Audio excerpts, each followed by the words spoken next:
Last September, news of Evergrande possibly defaulting on its debt caused the Dow Jones Industrial Index to drop over 900 points in one day.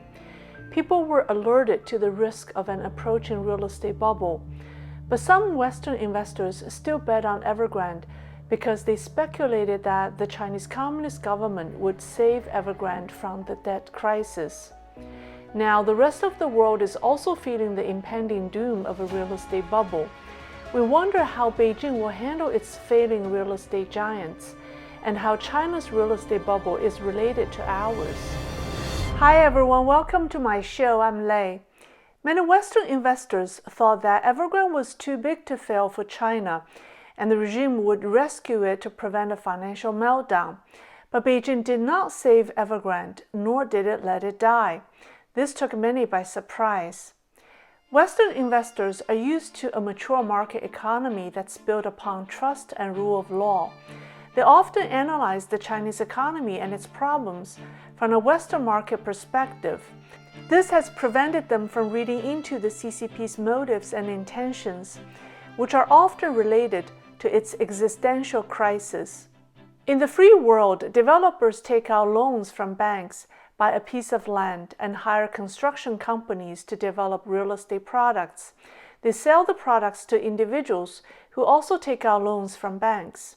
All are commercial activities between private entities, and the driving force is the market, and loans are granted based on the credit of the developers and individual buyers. In China, developers buy land from the government and take out loans from government-owned banks. Sometimes the developers are the government. They hire construction companies and sell their real estate products to individuals who take out loans also from government-owned banks. You see, the government controls every step of the process. The driving force isn't the market, but the government. Loans are granted not based on the entity's credit, but on relations or by government mandate. If the government tells the banks to finance a project, the banks must follow through. The government also controls the media, which has participated in drumming up the hype surrounding the real estate market, pushing prices higher and higher. The result? Today, it's impossible for young people and those with a lower income to own a home in China. Following the hype and promises of returns, those with a bit of money put it all into real estate and take out huge loans to finance the properties. Decades of fast real estate growth generated impressive GDP growth fueled by debt. Many became very wealthy during the process. The officials in charge, the developers, and the early investors. On the other hand, the zealous real estate growth has turned valuable land and resources into an oversupply of homes or uninhabited construction junk that Chinese people owe debts on to the state banks. When this became unsustainable, like when the Evergrande debt crisis erupted, the regime's first priority was not to protect consumers or restore market trust, but to maintain its rule. And when people get upset at the government, the CCP's number one priority is to prevent disgruntled citizens from taking to the street to vent their anger. Therefore, authorities would do just enough to keep the developers stay in business. The regime needs these developers to maintain employment and the job market. Evergrande employs 200,000 people and sustains 3.8 million jobs in related industries. With China's current economy, if unemployment rises higher, there will be social unrest on a large scale. But the central government won't bail out Evergrande because there are too many Evergrandes and the like out there. All of this is executed at the cost of the vast number of home buyers. They are the real victims.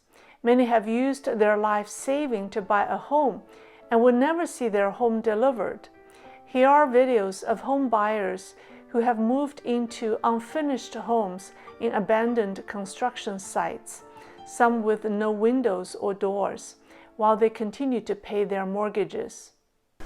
这都是我们的过早，那吃饭，这都是抽水，盆盆罐罐。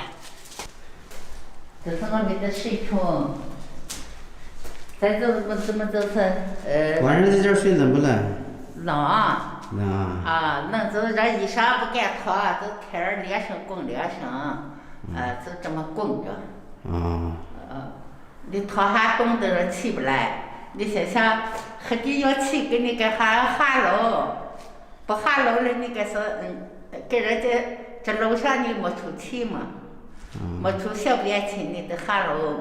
我娃一天挣那点工资，又要给人家交房租费、水费、电费，还干起毛掉，这里还要钱儿，给人家打月款。There is an expression in China called cutting chives. Chinese chive is a popular vegetable that's easy to grow. It only requires water and some fertilizer and can be harvested repeatedly until it dies. When it's harvested, farmers cut off the leaves, which grow back until they are cut again. Chinese people symbolically call themselves the chives, and the process of being repeatedly exploited and cheated financially by the government is called cutting chives.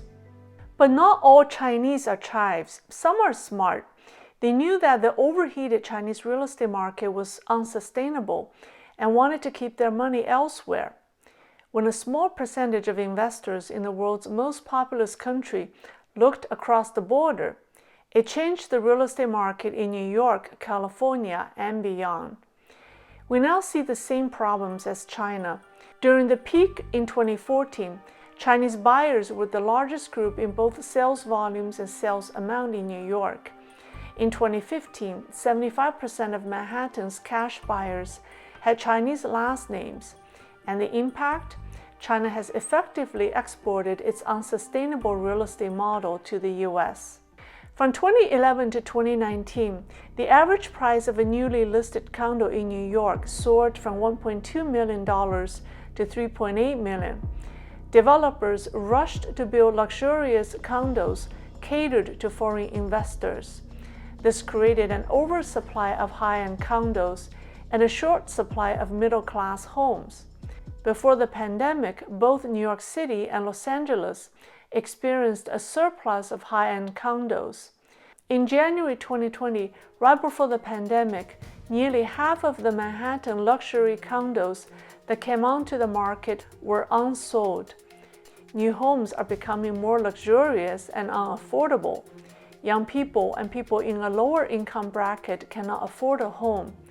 The Atlantic magazine reported, young adults today are 1/3 less likely to own a home at this point in their lives than previous generations. Among young Black Americans, home ownership has fallen to its lowest rate in more than 60 years. With today's globalization, when we speak of the real estate bubble, it's no longer a local market bubble. We're all connected. China's unsustainable real estate model impacts the global real estate market, not just because of loan defaults by developers like Evergrande, but also because as Chinese rushed to scoop up properties worldwide, the abnormal Chinese capital flight disrupted the markets outside China. And the driver of this disruption is the Chinese people's distrust of their own system and market. It's very difficult for Chinese to take their money and leave China now, but some are doing everything they can to leave. As long as respect for the market and law and order aren't restored in the world's second largest economy, we won't see normality return to our markets. After the CCP has cut all the Chinese chives, it'll come over to cut the chives here. Be aware.